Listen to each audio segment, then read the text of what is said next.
Tu tinha falado ali da massa, cara, e que a inércia aumenta, e é por isso que é tão difícil viajar no espaço, né? Porque quanto mais rápido você tá, mais combustível você tem que queimar para conseguir uma aceleração maior.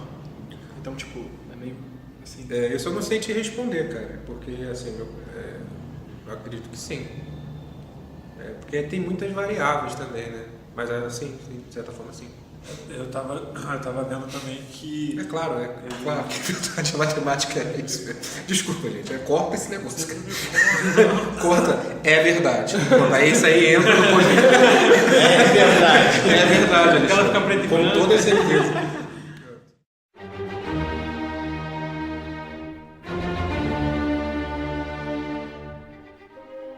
Bem-vindos, ouvintes aqui do Alfa Quarta. Mais um tema aí exclusivo para nós, juntamente à mesa aqui comigo, Daniel. Se apresenta aí, Daniel. Fala aí, pessoal, beleza? Aqui é o Daniel. E, bom, eu quero dizer que tudo que a gente vai falar hoje pode estar certo ou errado, isso é relativo. Mais forçado aqui. Putz, velho. Titi. Oi, gente. Temos aqui a presença da Jennifer, que daqui a pouco já vai embora, e a gente pede perdão porque já são 9h47 da noite e é véspera de Bauer Fest aqui na cidade. Aqui na cidade está tendo Bauer Fest. E esperamos aí trazer algum proveito para vocês, em quesito do Einstein, a gente vai fazer reflexões breves. Esperamos que vocês gostem. Tá comigo à mesa também, João. E aí, galera? Só isso? Tá bom, mas Pegou a nem cair. Tá comigo à mesa também, Xandinho. Esse aí sabe se limpar, não. Dessa vez, cabe falar bom dia, boa tarde, boa noite. Por quê? Relatividade. É relativo. Putz, nossa. você pode ver. Jennifer, fala algo, Jennifer. Nossa ouvinte aí, ó. Eu não quero falar, sabe? Tá emocionada, hein? É muita emoção. O podcast é minha vida, eu sou muito chique, então é isso aí. A gente tava fazendo uma hashtag eu gosto de éter. Eu gosto de ter você.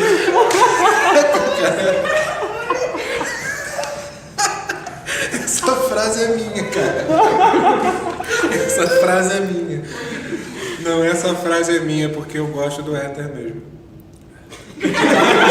Ok, né? O éter ajuda, gente. Não, sério.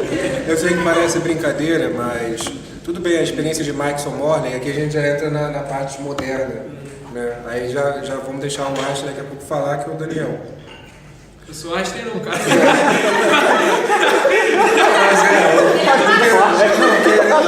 Querendo ou não, sério, a gente tá rindo aqui, mas querendo ou não, o podcast com o Daniel é excelente, você faz muita falta. Mas Realmente. Podcast sem reunião não é podcast. E assim, devido ao gostar do éter, eu falo isso porque o éter ajudou muito, de certa forma, ele foi algo, construção mental, né, de certa Filosófico, forma. entre outras coisas. E isso me agrada bastante. Mas Gosto do éter, cara. Eu não gosto tanto do éter porque o éter, quando, tipo assim, o éter era a explicação pra tudo, simplesmente é o éter. Ok, é o éter. Fácil de explicar. É muito tipo. Mas a gente tem. Vamos entrar nesse quesito. Mas tem a experiência de Michael Morley, que era para comprovar o éter, e aí veio o Lorentz para consertar o experimento. E aí Daniel Einstein. Eu, né? A gente vai falar do Einstein. Daniel é Einstein. E primeiro posicionamento aí, ô Titi, vamos falar um pouquinho sobre essa transformação da física clássica, os movimentos que ocorreram ali com Galileu e Newton, para a gente falar um pouquinho depois da entrada da física moderna, né? Como você bem posicionou, que nem é tão moderna assim, né? Olha, O que cara. você fala aí dessa construção da física clássica durante esse tempo ali? Bem, cara, olha só. A gente tem o Galileu que pegou uma época muito difícil. Né, a gente sabe da história deles, não precisa falar. E tem o Newton também, né, que de certa forma esteve sobre, como é que ele diz, né, sobre ombros gigantes, né? Ele falou, se apoiou.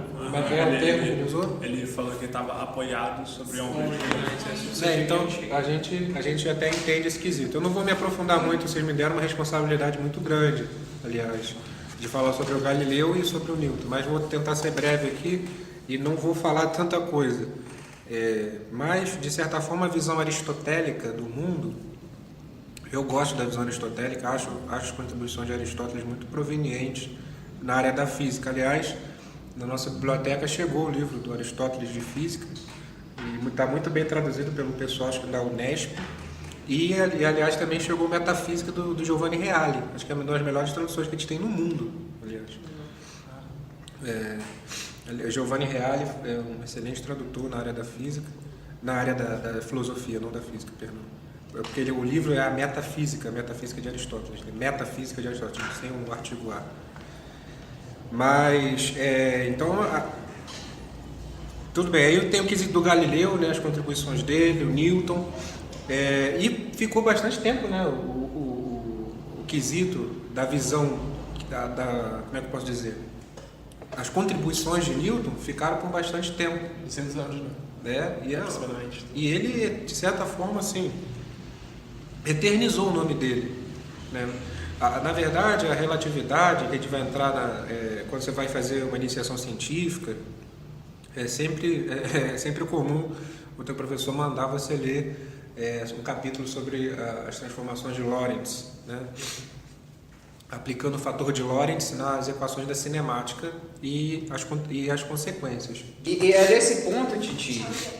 Tchau. E é desse ponto, Titi, que a gente agora, os ouvintes também querem saber, tanto quanto eu, o que é essa transformação de Lorentz? Explica aí mais um pouquinho disso pra gente.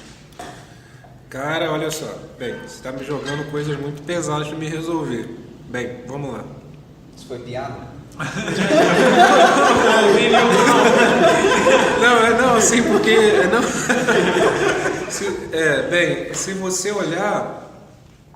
teria que ter um podcast só para isso, né? Para a gente falar sobre as equações, né? As transformações de Lorentz. Na verdade, essas equações com fator de Lorentz, que é um fator gama, aí depende, você pode chamar de gama, de K, depende, né, do livro que você for usar. Eu vi como gama, né? Eu estudei num livro, aliás, até indico ele aqui para quem quiser estudar, introduzir o quesito os conceitos de física moderna. Parece ser um livro básico, porque vocês são alunos de física, vocês poderiam estar lendo Beiser ou Halliday ou Beiser em inglês, né? Ou um livro em inglês da Springer, né? Que faz livros fantásticos. Agora, eu citei a Springer, não sei se a Springer tem um livro de física moderna, mas eu sei que o Beiser em inglês está muito bom. Sim. E o Halliday também.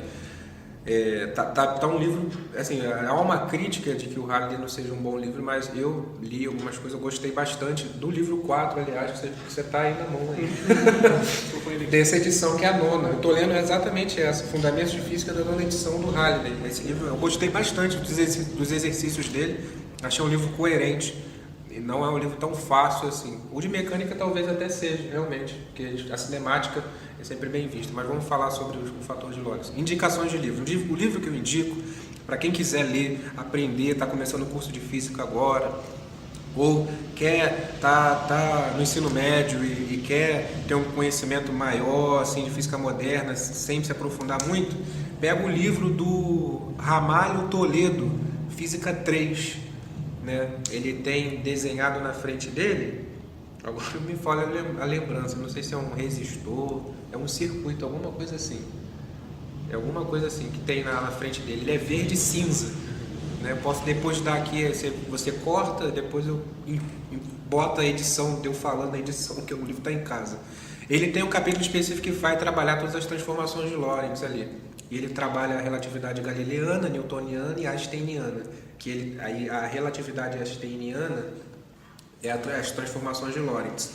Indico também o livro do Alonso e Fim. Esse já é um livro mais maduro, para quem já tem conhecimento de derivadas, já tem conhecimento de cálculo diferencial, pelo menos, de integral, talvez.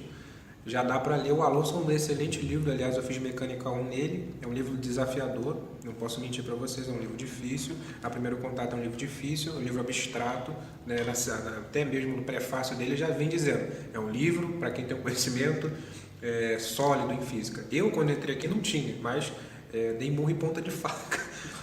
Tem que ser sincero. Eu indico um livro, um bom livro. Capítulo 6, Transformações de Lorentz. Vocês vão fazer IC, é um bom livro. Aliás, o Colato vai indicar esse. Capítulo 6 do Alonso, enfim. É um excelente livro. As consequências da transformação de Lorentz que são fascinantes. Por quê? Você tem a dilatação do tempo por observador de fora e a contração do espaço por observador de fora. Então aí que é legal, sempre tem dois observadores, né? Sempre tem dois referenciais, exatamente, não dois observadores. Na verdade pode até ter dois observadores, quem está na velocidade muito alta olhando quem está na velocidade baixa ou parada, ou quem está na velocidade baixa parada olhando quem está na velocidade alta. As reações, os fenômenos, né? Aqui eu estou usando palavras meio chulas, né? Para ficar bem didático, até porque eu não preparei antes isso. Mas as consequências disso, dessas velocidades altas, é legal para quem está observando de fora, porque você vê, de certa forma, o tempo dilatar e o espaço contrair, né? O comprimento contrair, se você quiser usar esses termos. E tem outras consequências. Então aí você tem o quesito da massa também. Eu estava fazendo um exercício hoje, que eu terminei a prova de Física Moderna agora. Tinha um exercício, não na prova, mas no Beiser, que você tinha que trabalhar o quesito da massa. Quando ela entra em uma velocidade muito alta, ela, de certa forma, ela ganha mais massa, né? Ela não é que ganha mais massa, ela aumenta a inércia, né? Porque aí faz todo sentido aumentar a inércia, porque o limite é a velocidade da luz, né? Se você aumenta muito a velocidade de uma partícula com uma massa X, ela tende a ter mais inércia quanto mais você aumenta a velocidade. Faz todo sentido isso, porque senão você levaria a velocidade da luz com facilidade. Então faz sentido isso.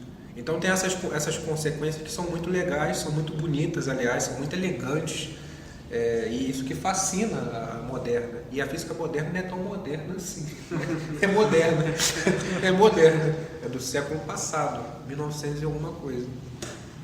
E digo mais, Maxwell, as equações dele eram relativísticas. Eram, né? Na verdade, né? E isso é fascinante, E vou deixar assim vocês falarem, porque temos pessoas, no caso aqui, vou passar a palavra para o Daniel, mas a física moderna, ela tem coisas assim fascinantes. Agora, a pessoa que vai estudar, ela tem que ter sempre em mente isso. É difícil, muito difícil, extremamente difícil. Então você vai aceitar, de certa forma. A princípio você vai ler, você vai ter que aceitar. E uma dica que eu dou: fique preso às palavras das definições dos livros. Se você não sabe o que é uma onda eletromagnética, estude o que é uma onda eletromagnética. Esses termos, de certa forma, passa batido, né? A gente acaba aceitando muita coisa, mas tenta estudar a miúdo a definição, os postulados, as hipóteses, né?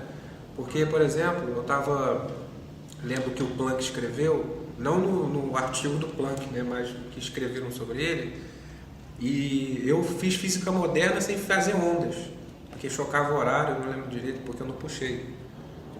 Eu não lembro, enfim. Aí, estava falando sobre onda eletromagnética, uma coisa, eu tive que voltar. Onda eletromagnética. Então, por isso que eu estou falando. Fique preso às palavras, a miúdo. A física moderna é uma coisa que é legal, né?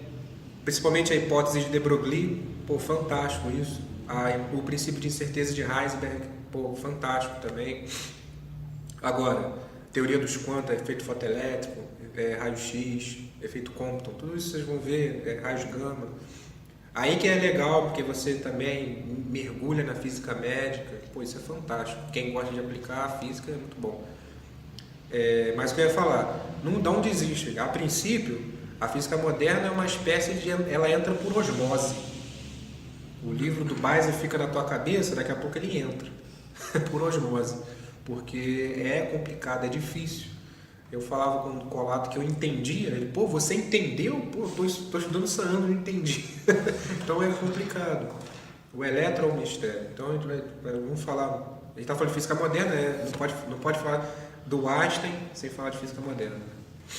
Tu tinha falado ali da massa, cara, e que a inércia aumenta, e é por isso que é tão difícil viajar no espaço, né? Porque quanto mais rápido você tá, mais combustível você tem que queimar para conseguir uma aceleração maior. Pô, então, um dos grandes problemas dos foguetes e tal, de tu conseguir sair da Terra, é por causa do combustível, no caso. Porque não tem como você abastecer no espaço. Então você tem que levar todo o combustível. E o combustível pesa, e conforme a velocidade vai aumentando também, vai pesando e queimando mais combustível. E Titi, esse movimento da física clássica, na sua opinião, né? não na sua opinião, mas o que houve essa ruptura da física clássica com a física moderna? Que efeitos ela teve? Caramba, olha só que bola tu joga pra mim, cheia de curva e furada, olha só. Bem, tem um quesito, bem de Tsubasa mesmo. Bem de Tsubasa, aquelas bolas tortas que faz. Aquela bola precisa ser estudada pela NASA. Aliás, todos os personagens do Tsubasa, todos os personagens desse anime. Mas assim, tem um quesito da radiação do corpo negro, e tem outras coisas, eu já desconheço eu posso dizer para você. A parte histórica da física moderna eu tenho um pouco conhecimento. Mas, de certa forma, olhando pelo lado filosófico, as visões de mundo, aí há realmente uma ruptura, se você for olhar. E é difícil aceitar, cara, principalmente esses quesitos da velocidade da luz como absoluta, entendeu? Que o tempo e o espaço é relativo. Porque quebrar uma teoria, como já dito, que eu estava há 200 anos aproximadamente conectada na mente das pessoas, ser quebrada, né? Ou ser remodelada, melhor falando. Eu, por exemplo, se eu vivesse na época, fosse um cientista assim, de peso, eu ia ser contra a relatividade com certeza, cara. Tenho sombra de dúvida que eu ia ser contra. Eu gosto das coisas bem ordenadas. Então, eu não posso mentir. Eu iria contra isso aí, com certeza. Ô, Thiago, assim, eu não sei se essa visão é certa, mas é como se a física clássica se diferenciasse da moderna pelo fato da moderna tender à metafísica. Seria, ela tende a ir além dos limites conhecidos pelos humanos.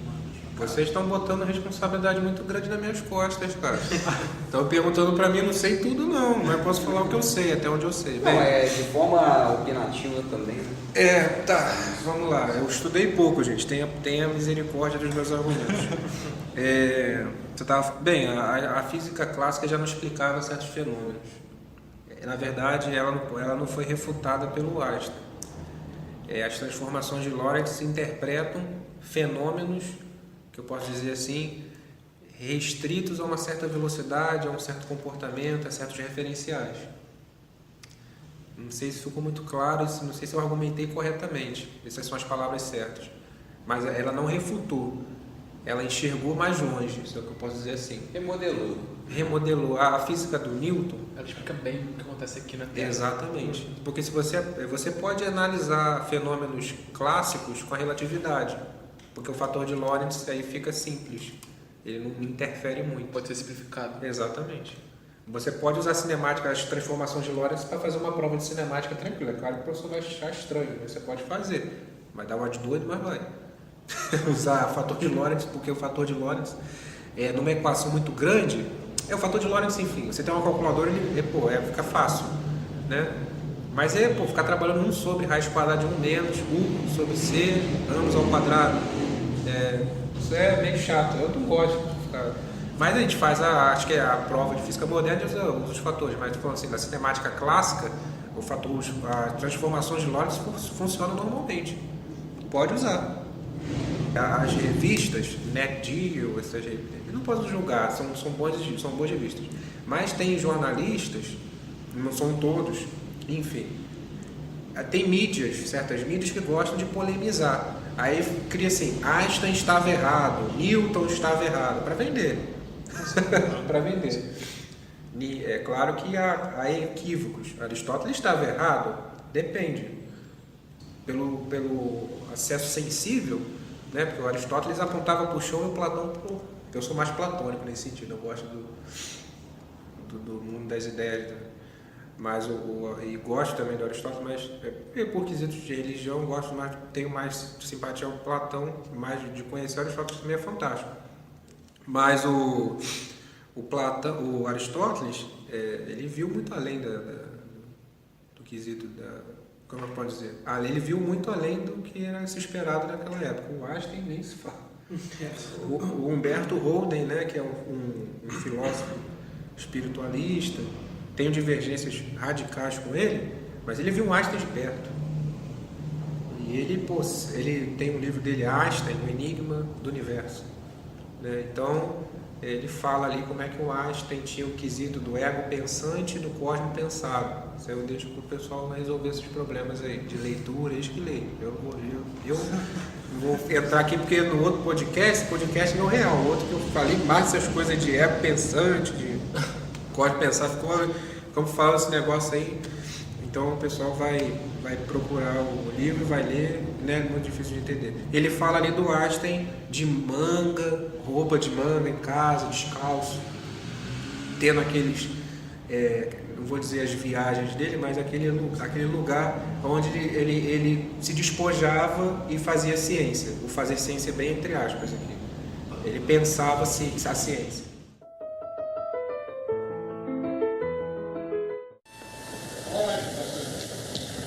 We are concerned here with an act of humanity, with the maintaining of cultural values, and not least with a measure of considerable political importance. The effect upon all nations, and not least upon the Germans, of the fate of these innocent people, so maliciously persecuted, must not be underestimated. To leave these victims to their misery would be a heavy blow to all those who believe in human solidarity and would encourage those who believe only in force and oppression and who act accordingly. Um simples funcionário de patentes, em 1905 Einstein criou 3 teorias.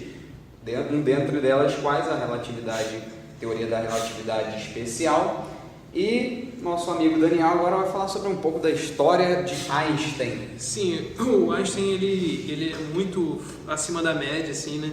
Que com apenas 14 anos ele já tinha escrito sobre a investigação do estado do éter no campo magnético, ou seja, ele era muito acima da média, só que o Einstein, como o Thiago estava falando, ele era diferente das outras pessoas, assim, porque aonde ele morava, na Alemanha, no caso, ele participava ele entrou para a faculdade de física, lógico, bem cedo, com 17 anos, só que ele não concordava com a metodologia da faculdade. Ele saiu de lá porque os professores queriam que os alunos guardassem as fórmulas e não que eles entendessem o conceito, né?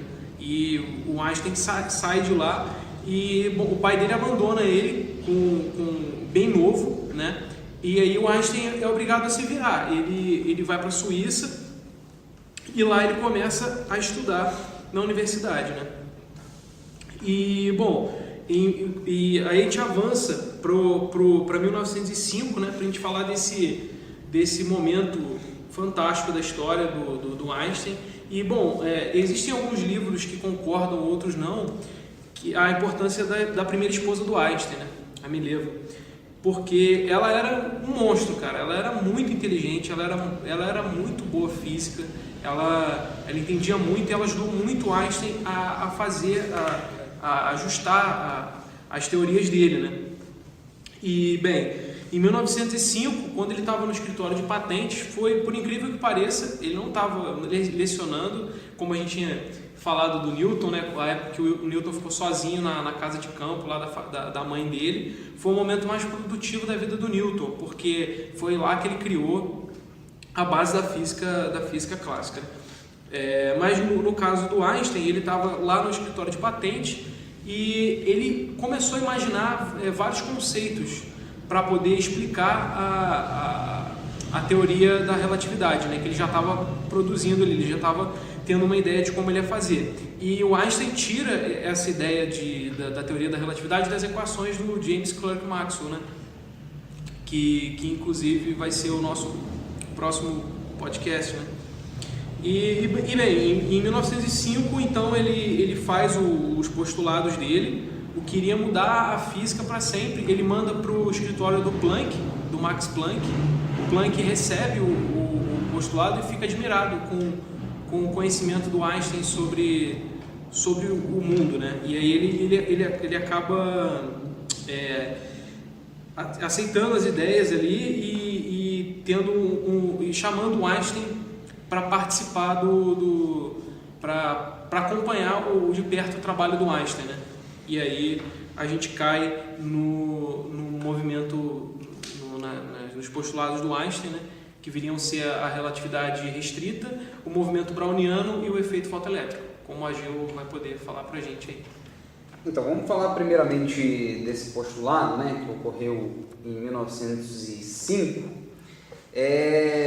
Como dito, né, houveram, né, melhor falando, 3 teorias pelas quais Einstein publicou em 1905, uma delas quais, a mais famosa, é a teoria da relatividade especial, né, em que houveram 2 simples postulados, né, 2 manejamentos ali desses postulados simples de entender, né, na época, hoje também, de qualquer forma. O primeiro postulado, ele diz que as leis da física são a mesma para todos os observadores situados em referenciais inerciais, ou seja, não existe um referencial absoluto.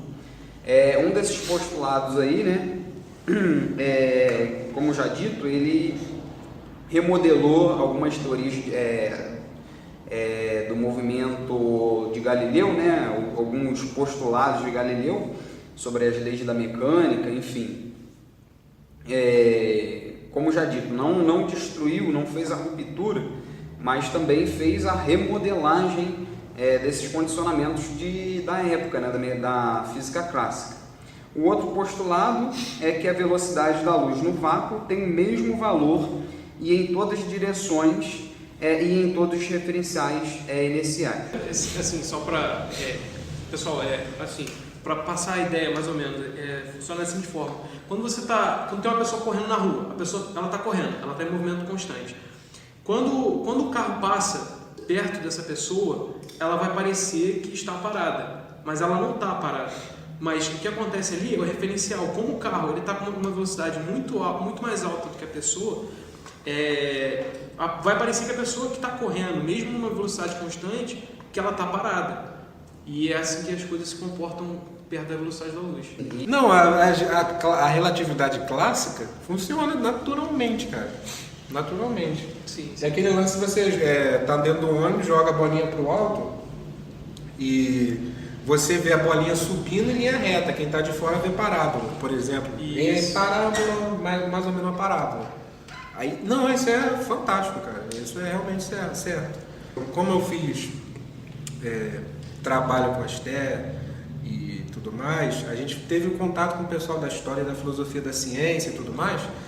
E tipo assim, você falar que medir alguma coisa é um negócio complexo. Medir com precisão. Eu medi com precisão.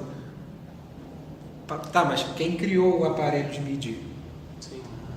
Sempre vai ter. Entendeu? Então, aí eu vou um pouco longe, às vezes, você me dá responsabilidade muito grande, cara. Isso aqui vai pro YouTube, cara. Isso aqui vai pro YouTube. Isso aqui o pessoal vai ouvir. Gravado. Então, mas tudo bem, perdoa. Peguei tempo de vocês aí, foi mal. Eu tinha visto até um negócio sobre um trem que ele ia dar a volta numa cidade inteira em velocidade constante.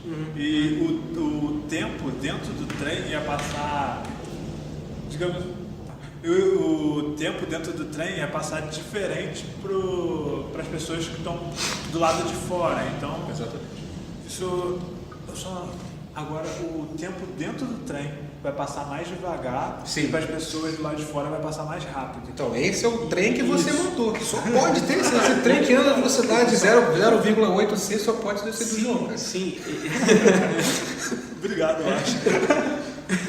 Mas essa parada, esse tipo de relatividade já existia na mecânica newtoniana, né? Esse tipo de relatividade, sim. O problema são as velocidades muito altas, né? Porque essa relatividade o Newton já havia observado, né? Mas é o mesmo princípio, só que o que acontece? O Newton ele acreditava que o tempo era absoluto, né? Ele acreditava que o tempo era a medida absoluta no universo. Só que o Einstein vai dizer que a luz é a medida absoluta, né? E aí muda totalmente a perspectiva. Pode. É aí que vem aquele propósito, né? A velocidade limite, que é a velocidade da luz ali. Cara, e você falou na velocidade da luz, o Daniel aqui, me fez lembrar do efeito fantasmagórico, né? Do spin levanta, o spin desce. Isso aí é de outro mundo. Isso aí é incomum. Isso é. Que é o Emaranhamento quântico, que chama efeito fantasmagórico também. A distância. Cara, isso é um negócio assustador. Aí você, tipo assim, estuda física sem pensar nisso. Pô, eu gosto muito disso. Aliás, é isso que eu tava falando com... você tava falando assim com um amigo meu. O William, ele estuda... Eu tenho um amigo que ele estuda pro Instituto Rio Branco. Ele fala assim pra mim: Tiago, eu não penso, eu faço. Para você fazer física e para trabalhar na área da ciência pura assim, não questiona, faça, não pensa o que é massa, o que é tempo. Tem tempo de pensar isso, mas na hora de escrever artigo, faça. Não fique procurando definição. É bom, é gostoso tomar um café pensando o que é massa, o que é tempo, é muito bom, é prazeroso, eu gosto disso também. Mas para fazer ciência, não pode pensar, tem que fazer. É que nem que tem algumas pessoas que falam, mas quando está popular, tipo, que assim, o tempo perguntou ao tempo quanto tempo o tempo tem. O tempo respondeu ao tempo que o tempo tem o tempo que o tempo tem. Mas o tempo não respondeu qual o tempo que o tempo tem. Ele simplesmente falou que ele tem um tempo, mas não falou qual seria. Entende? Tipo, é como se as pessoas aceitassem, elas usassem, de certa forma conseguissem manipular ali até onde vai, mas elas não conseguissem responder o que de fato seria aquilo, entendeu? Elas conseguem manipular, mas elas não conseguem responder o que de fato seria aquilo. Agora a gente vai passar para o Daniel. Continua aí, Daniel. Não, no caso, a gente estava falando da luz e tal. O Einstein ele vai ganhar em 1921 o Prêmio Nobel de Física, que tinha surgido há pouco tempo, né? O Prêmio Nobel, que já tinha figuras como Marie Curie ali ganhando. Marie Curie, caraca, essa mulher é braba mesmo.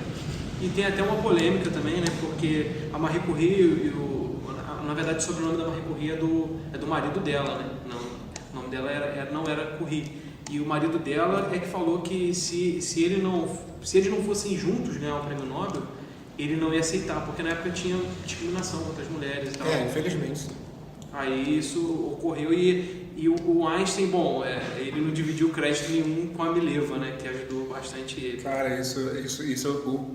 aliás, meu professor disse exatamente o que você está falando, cara. A Marie Curie, infelizmente, ela morreu de uma doença muito grave, mas a mente dela era incomum, cara. A mente dela, do Tesla, do Einstein, era incomum. Porque para ganhar um prêmio Nobel de Química e Física, tem que ser muito grande. Outro tem outro. Ela tem dois. Ela tem os dois, cara. Isso é bizarro. Ela conseguiu os dois. Sim. E se escrevesse literatura... Ela ganhava também. Se ela quisesse fazer qualquer coisa, ela ganhava. Né? Vocês não estão entendendo. Pena que a Marie Curie, ela colocou as mãos em coisas que ela não tinha conhecimento muito profundo, né? enfim, e sofreu consequências muito sérias depois. Sim. No caso, isso tudo que aconteceu ali ajudou o Einstein, né? Porque no mesmo ano ali, nos mesmos anos, ele vai para a conferência de Solvay, né? Em Bruxelas, junto com o Max Planck com a hipótese atômica, né? E a Marie Curie ajudaram o Einstein, que o Einstein ele vai arrematar essa ideia do átomo com o cálculo do movimento browniano, né? Porque o movimento browniano, para quem não sabe, quando você coloca partículas de pólen num fluido, elas tendem a ter um comportamento estranho. E ele descobriu esse movimento estranho nas partículas, né? Nas partículas de pólen. E o Einstein vai comprovar esse movimento usando o cálculo atômico, né? Ele vai comprovar a hipótese atômica com o cálculo do movimento browniano, né? Que é basicamente isso, que vai mostrar o porquê que as partículas se movimentam da forma que elas se movimentam ali. E a teoria da relatividade restrita, que junto com esses postulados foi é engraçado falar isso, o annus mirabilis do Einstein, né? O ano miraculoso do Einstein para a física, né? Que foi a grande virtude dele. E aí, continuando, gente, como bem o nosso amigo Daniel disse, né? Sobre aí o efeito browniano, né? Falando um pouquinho mais sobre isso, enfim, esse movimento browniano, né? Ele foi até descrito ali por um jesuíta belga, né? Ele disse assim, abre aspas, no meu modo de pensar, esse fenômeno deve ao movimento térmico das moléculas, né? Que, enfim, o movimento browniano ele se tratava, enfim, mais para frente ali um dos nossos temas, né? Foram defendidos ali por Boltzmann e Maxwell, enfim. E aí Einstein, né? Ele teve uma nova determinação dessas dimensões moleculares, né? Tratando de alguns assuntos ali da parte dessas, como é que uma partícula se movimenta, um pouco mais algo que o movimento browniano ele diz respeito, né? E aí outra citação que eu quero frisar aqui foi a citação do próprio Einstein, né? Que ele diz o seguinte, abre aspas, é uma sensação maravilhosa reconhecer a unidade de um complexo de fenômenos que parecem ser coisas bastante distintas da verdade visível e direta. Então a gente vê aí, né, Daniel, algo que próprio Einstein disse, né? Ou seja, ele se maravilhava pelos acontecimentos que às vezes não eram visíveis, né? Era bem... Era bem abstrato, né, cara? O Einstein ele gostava, ele viu o mundo de uma maneira diferente, né? De caso geral. E bom, o que eu tenho para dizer em relação ao experimento de 1919, né, que eu acabei esquecendo de falar, sobre o experimento do Eddington, né, muito importante aí para a ciência, acho que um dos eventos mais importantes da ciência moderna, que é o experimento do Eddington do eclipse solar total, que provou a teoria da relatividade do Einstein, né? Tem até, eu vou recomendar um filme muito bom, um documentário da HBO chamado Eddington e Einstein, ou Eddington and Einstein, né, em inglês, se você quiser ver. É um documentário excelente falando da história do Eddington, do Einstein também conta bastante da história dele, mais focado no Eddington, mas mostra como que o Eddington conseguiu provar ali com o experimento como funcionava a teoria da relatividade, que ela existia realmente, né, que afetava o periélio de Mercúrio. E, bem, uma coisa muito interessante que as pessoas não sabem é que o experimento foi feito aqui no Ceará, em Sobral, por outra equipe, por uma equipe do Eddington e do Dyson. E essa equipe, eles tiraram as fotos das chapas, né? Fotos em chapas em público, lá em Sobral, e todos os brasileiros aqui puderam ver como é que era feito o experimento, e as fotos ficaram boas, porque o Eddington tirou fotos na Ilha do Príncipe, nas Ilhas do Príncipe, né? Lá na África, mas as fotos não ficaram boas, né? E é até legal que os norte-americanos não gostam, né? Os ingleses, ninguém gosta de dizer que foi aqui no Brasil, mas as melhores fotos, os brasileiros nem sabem que as melhores fotos do maior experimento da física moderna foi feita aqui no Brasil para provar uma das maiores teorias, que é a teoria da relatividade geral. Inclusive tem até um museu, né Daniel? Lá no Sobral, né? Isso, tem um museu com equipamento que eles usaram. Lá em Sobral eles fizeram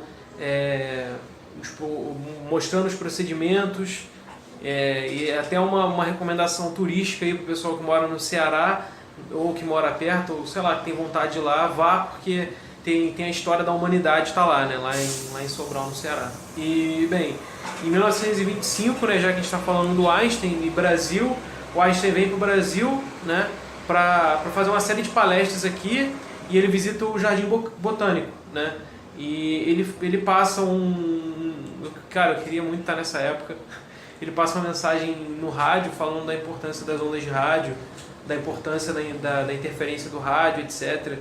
E foi muito interessante. Ele deu algumas palestras nas universidades, visitou o Corcovado também, e disse que o Jardim Botânico do Rio era uma das coisas mais bonitas que ele já viu. E aqui no Brasil o pessoal nem sabe que ele visitou e ficou um tempo aqui, né? É verdade. E também dentro dessa faixa de época, né, acho que, se eu não me engano, em 1921, confirmando, né, Einstein, ele, né, ganhou o prêmio Nobel da sua teoria do efeito fotoelétrico, né? O que esse efeito diz, né? Quando uma placa metálica ela é exposta a uma radiação eletromagnética de alta frequência, né, ou frequência alta, um feixe de luz, por exemplo, feixe de luz, né, melhor falando, arranca elétrons da placa metálica, né? Então ele conseguiu explicar esse fenômeno, já que há décadas esse fenômeno já estava ali, enfim, perdurando um estresse entre os físicos. Einstein conseguiu levantar firmar essa hipótese, né? Enfim, e foi um dos vencedores do Prêmio Nobel, que eu acho que foi concorridíssimo. A gente já tratou bem desse assunto, foi até uma disputa entre uma mulher e o Einstein, né, se eu não me engano. Sim, o Einstein, ele disputou muito tempo o prêmio Nobel. É até engraçado que ele disputou o prêmio Nobel com a teoria da relatividade. Ele não ganhou com a teoria da relatividade, ele ganhou com o efeito fotoelétrico, né, que ele, enfim, que foi tido depois. E nessa época outras hipóteses tinham sido como raio-x, por exemplo, tinham sido descobertos nessa época, né? E a Marie Curie estava lá também, né? Que ganhou o prêmio Nobel de Física, como o Thiago tinha falado, né? E bem, hoje em dia eles confirmaram outra hipótese do Einstein, né? Interessante dizer, que são as ondas gravitacionais. Um ano mais tarde, o Einstein ele escreveu 350 artigos científicos e patenteou 45 marcas, né? Ele acabou patenteando bastante coisa no nome dele.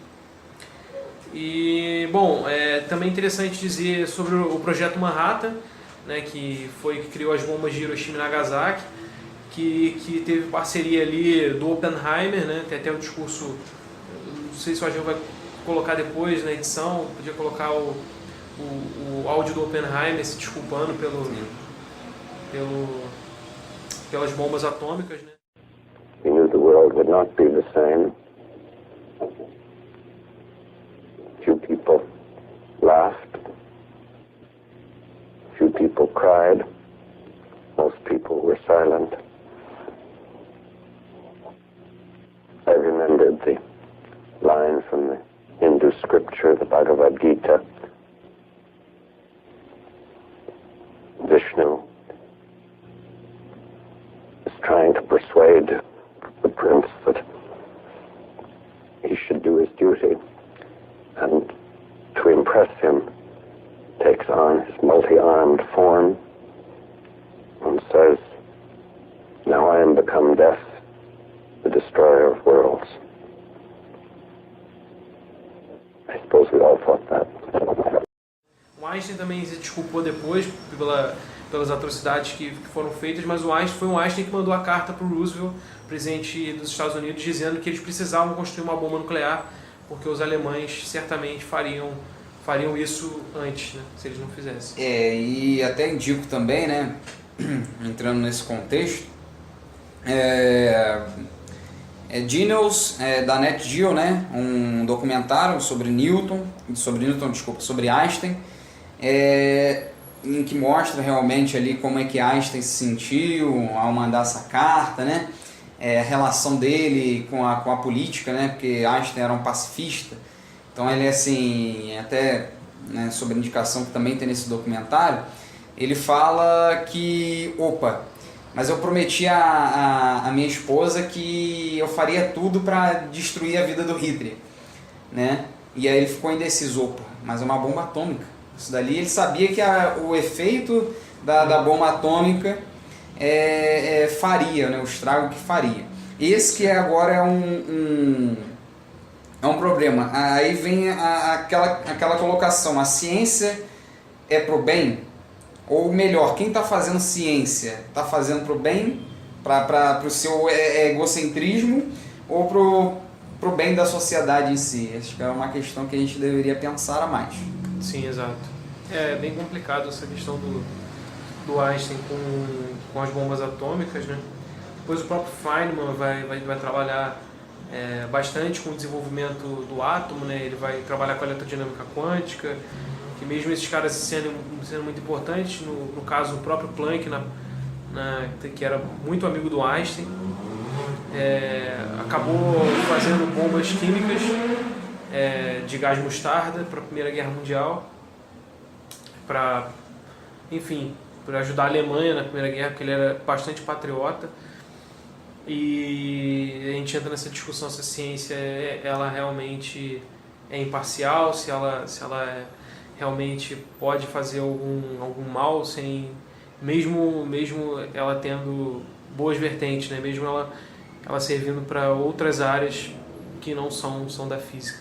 Porque, bom, eu não sei quanto ao Daniel, enfim, os outros na mesa, eu particularmente quero ser cientista para fazer o bem, mas aí depende, né? Depende eu sei aquela determinada área, então surge aquele egocentrismo, eu faço, eu quero para o meu bem próprio. Então, até dentro da ciência, existem esses pensamentos de, eu sei, eu vou usar isso para o meu próprio bem-estar do que o próprio bem-estar das outras pessoas. Sim, a ciência é bem complicada, né? Ela tem bastante isso de ego. A gente tinha dito sobre o caso do Newton, né? Que eu não achei correto. Mesmo ele sendo um gênio, ele acabou passando por cima do Hooke, né? Porque ele apagou a existência do Hooke da história só por egocentrismo, né? Por rixa dos dois, ele acabou tentando por rivalidade, apagar a existência de outra pessoa, né?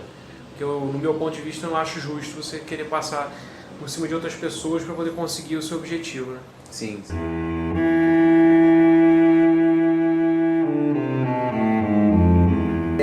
Dentro desse movimento, né, as teorias de Einstein, elas foram compreensíveis, né? O Daniel bem colocou ali, né? Houveram aqueles quesitos no movimento browniano. Não só isso, né? As teorias de Einstein da relatividade cooperaram para teorias mais à frente, para descobrir outras formas de conhecimento, né? Que foi, por exemplo, a teoria de Big Bang, né? Que o universo está em constante expansão. Como é que ele está em constante expansão? Aí vem matéria escura, energia escura. Isso aí temos para outros podcasts, né? Que são temas mais demorados ou, enfim, mais específicos. Durante essa tempo de física moderna, houveram alguns paradoxos. O João e o Alexandre eles vão falar mais sobre isso. João. Eu gosto bastante do paradoxo do avô. Pode. Eu gosto bastante do paradoxo do avô, que ele funciona mais ou menos assim. Você constrói uma máquina do tempo e você volta no tempo. Você voltando no tempo, você mata o seu avô. Só que se você matou o seu avô, como você matou o seu avô? Se você matou o seu avô, ele precisa ser seu avô para você existir.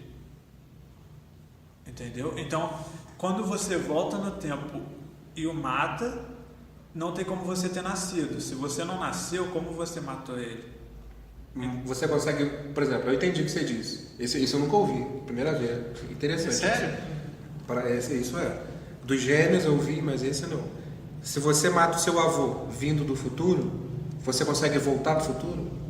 Então, aí é que tá. Porque você supostamente não nasceu. Então, é um você, digamos que perdido numa linha temporal. Então, aquele você que matou o seu avô não existe, mas ele existe. Porque ele acaba não existindo, porque você não tem. Porque se você não tem... Se o seu avô morreu antes de você nascer... Seu pai nasceu. Seu pai nasceu, no caso. Uhum. Então, você não existe. Tudo bem, Então você não matou o seu avô. Isso. Isso, um paradoxo. Esse é o paradoxo. entendi. Essa é a resposta. Porque é como se fosse um você perdido no tempo. A não ser que você conseguisse levar para uma outra dimensão, mas aí é um pouco diferente. Aí se eu te... Dimensão não, é o universo. Por exemplo, João, você estava falando, por exemplo, dessa linha de pensamento. Achei muito interessante o que você falou. Quando a pessoa mata o avô, ela desaparece? Então, Não se sabe... Igual de volta ao futuro. Entendeu? É como se essa pessoa que viajou, ela ficasse perdida. E se ela conseguisse voltar do passado que ela chegou para o futuro dela, o futuro dela seria o passado. E no passado ela não existiria, porque ela morreu. Então ela não pode voltar. Ela tem que continuar no passado em que ela mata o avô. Sim, então. Aí, Sim, entendi, então entendi. ela meio que existe lá. Ela pode existir lá. Entendi. Porque não sei, mas se o tempo não for tão malvado com ela, pode deixar ela lá. Não. Então, essas coisas, eu disse pra ele isso. Ele tem, eu falei isso, eu converso com o João sempre, que ele tem uma mente para escrever quadrinhos. Cara, quem pensa nisso, cara? É criativo. Não, é sério, cara. Próximo paradoxo. Não, pessoal, é assim. Imagina que você tem um irmão gêmeo, tá? E o seu irmão ele pega o foguete. E aí ele viaja pelo cosmos numa velocidade muito alta. Não precisa nem de pensar, por exemplo, os astronautas que ficam em órbita do planeta Terra, eles já têm um tempo de vida, eles já são mais novos do que quem está na Terra. Porque isso é comprovado cientificamente, né? O tempo para eles passa de outra forma. Porque a medida que mais precisa que a gente tem para medir o tempo é a oscilação do átomo, né? Que são os relógios atômicos.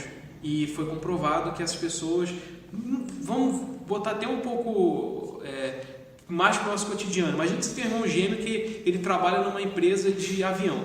E aí todo dia ele pega um avião numa velocidade constante, assim. E aí ele viaja, ele é piloto de avião, ele vai, todo dia ele fica o dia inteiro pilotando um avião. O tempo para ele já é diferente do seu tempo. Sim, porque ele está em alta velocidade.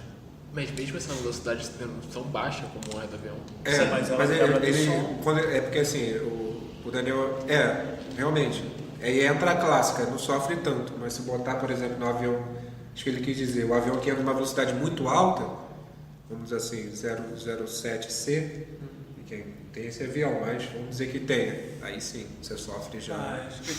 Os aviões, assim, um jato, por exemplo, ele já quebra a velocidade do som, já seria o suficiente, né? Mesmo assim fica clássico. Ainda É clássico. É 60%, né? Da velocidade da luz. Vamos botar 70 para 70. ter mais. Não, sim, mas é 60 mesmo. 60 mas essas medidas são feitas com relógios atômicos, né? Então são coisas de milésimos de segundo, coisas mais são provadas. E também, né, saindo um pouco do paradoxo para falar da aplicabilidade, né, que a gente está falando de espaço, essas coisas que a gente está falando não são tão abstratas se a gente olhar para o nosso GPS, porque o nosso GPS ele funciona usando os cálculos do Einstein para a teoria da relatividade. Porque se não fossem os cálculos do Einstein, você ia colocar, vou comprar pão na padaria, e você vai botar o seu GPS, você vai parar lá no centro da cidade, em outro estado, né? digamos assim. Erros de Para lá no quilômetros, Acre, cara. né? Dependendo da distância. Erros de quilômetros. De 10. Tem uma coisa que eu acho muito interessante também, é que, por exemplo, supostamente você consegue viajar no tempo e você vai pro passado. Quer dizer, você vai pro futuro e você viaja uns 4 anos. O que aconteceu durante esses 4 anos que você estava viajando no tempo? Então, você existiu enquanto viajava, ou você simplesmente sumiu?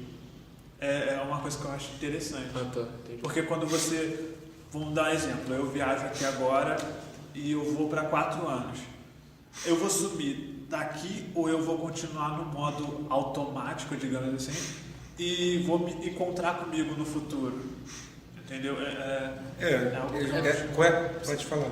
Eu acho que se for pelo que a gente está falando, por você estar numa velocidade muito alta, se for pelo que a gente está falando aqui, de estar numa velocidade muito alta, então o tempo passa, observando de fora, o tempo passa mais rápido para você, eu acho que você ainda existe, mas tipo, tá falando de uma máquina mesmo, né?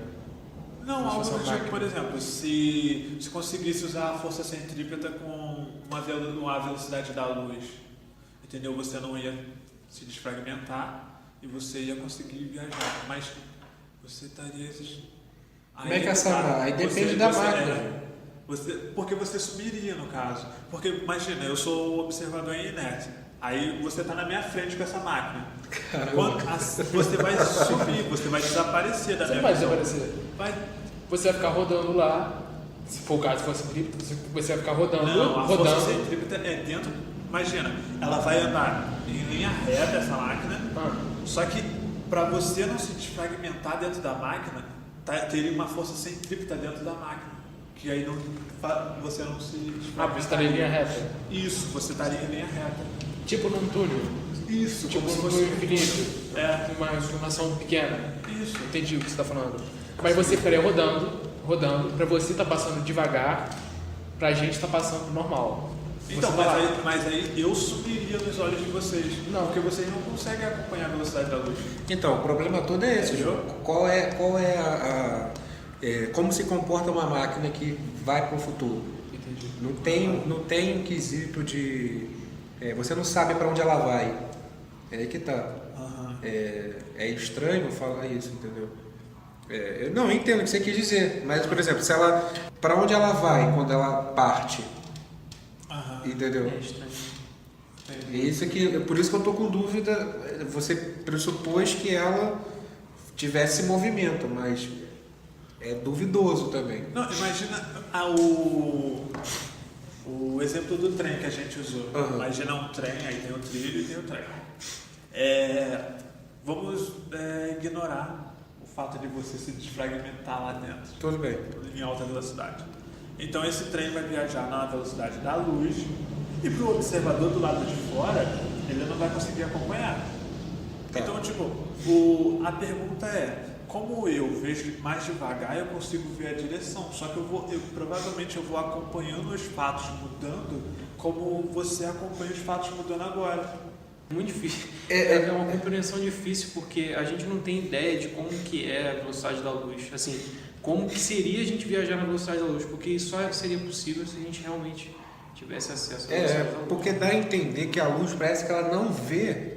Claro que isso aqui é meio estranho, mas dá a entender até onde... É claro, aqui eu vou fazer uma afirmação que pode estar errada. Eu só estou... um pensamento abstrato. Opinando, né? Estou conjecturando aqui. Parece que a luz não enxerga o tempo e o espaço. Eu já ouvi falar nisso. Parece que ela não vê. Mas pra gente, a gente também não vai conseguir ver na velocidade da luz.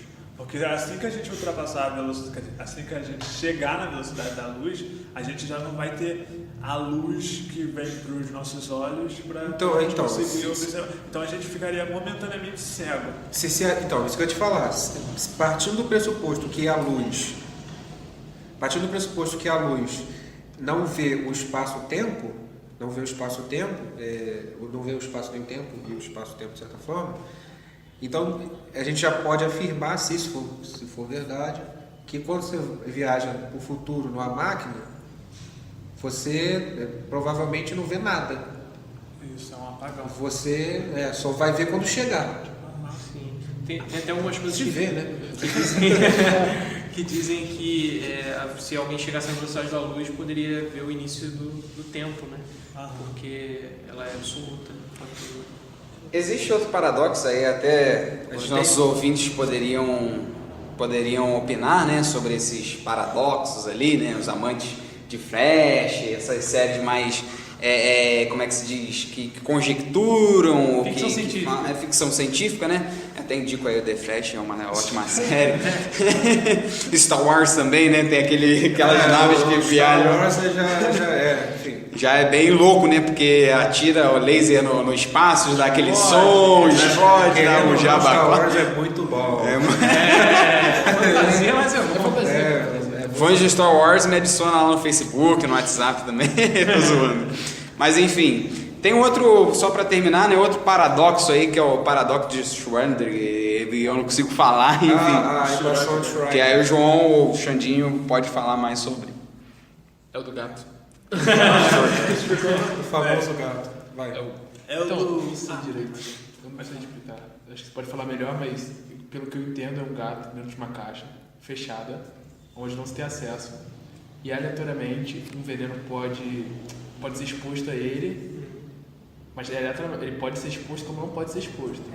E aí você tem que dizer se o gato está vivo ou morto, não é? É um evento quântico, né? E esse veneno, ele é um elemento radioativo, que o Thiago às vezes pode explicar melhor. Vou deixar vocês falando, cara. Sei não. Nossa, velho. Que tem a ver com decaimento, né? Porque o material tem 50% de chance de decair e matar o gato e 50% de chance de não decair e o gato tá vivo. E aí é que tá a parada do paradoxo do gato de Schrödinger. O gato tá vivo ou tá morto? Ele tem 50% de chance de estar vivo e 50% de chance de estar morto. E a única coisa que altera dele estar vivo ou morto é você. É você abrir a caixa, é o evento de você abrir a caixa. Porque até você abrir a caixa, ele está realmente vivo e morto ao mesmo tempo. É o gatinho zumbi. E aí vem o quesito de probabilidade. Né? O que, assim, uma coisa que eu acho legal com esse experimento é que ele mostrou de uma forma simples uma coisa que por exemplo, a interação com partículas. Para você saber se é partícula ou onda, quando você interage, você tem que interagir com a partícula. Bom, pessoal, eu queria recomendar um livro, 2 livros na verdade, A Evolução das Ideias da Física, do Antônio Pires. Esse livro, o outro Daniel José já havia dito dele, é muito bom. E, bom, O Incrível Mundo da Física Moderna, para quem quer entender aí o Maxwell, a relatividade e a energia atômica e outras coisas de uma maneira bem simples. Ele é um livro muito, muito leve, ele usa exemplos que fixam na sua cabeça, ideias, que eu acho que isso é muito importante, né? Para a gente estar fazendo licenciatura, fixar ideias na cabeça das pessoas, é muito interessante que elas tenham mais ou menos uma ideia de como funciona, para elas acabarem às vezes se interessando por esse ramo muito, muito legal que é o ramo da física e o incrível mundo da física. E como eu já havia dito, o documentário da HBO, Eddington e Einstein, que são as minhas recomendações de hoje. E de recomendação também deixo Física do Sampaio Calçada, da editora Atual, né? Ele é um livro do ensino médio. Vocês que estão fazendo ensino médio aí, quer entender o mundo da física, eu digo, dou algumas aulas até em cima desse livro. Deixo a indicação do David Griffith, da Eletrodinâmica. Também teremos Introdução à Física Moderna, dos Fundamentos da Física, né? O terceiro, do Ramalho, Nicolau e Toledo, um ótimo livro da editora Moderna. Não é nosso professor, só para avisar. Não é nosso professor. Ótica, se estiver ouvindo aí também, perdão. Outro livro também, só para terminar, a qual nós nos baseamos bastante aí sobre, que é Física Moderna do Young Friedman, Física 4. E também, agora, o pessoal que está aí até agora, agradecer o feedback aí que teve o pessoal que assistiu o podcast, bastante gente assistiu, acho que mais de 40 pessoas, pra gente que acabou de começar e teve bastante likes e tal. Pedi pra deixar o like, se inscrever, ativar o sininho aí. Se vocês tiverem alguma dúvida também, né, enfim, não quero deixar nos comentários, né, deixe no nosso e-mail, podcastalpha@gmail.com.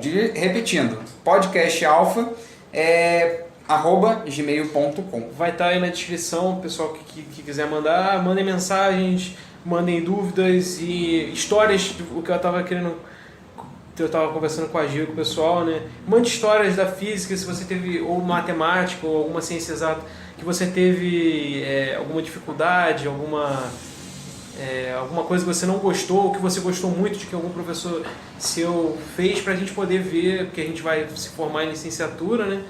E daqui a alguns anos, claro, mas pra gente saber o que os professores de vocês acertaram e o que eles erraram, pra gente não cometer os mesmos erros e poder ver a experiência de vocês pra gente poder ler aqui. Enfim, aos mais demais, tchau, tchau, podcasters!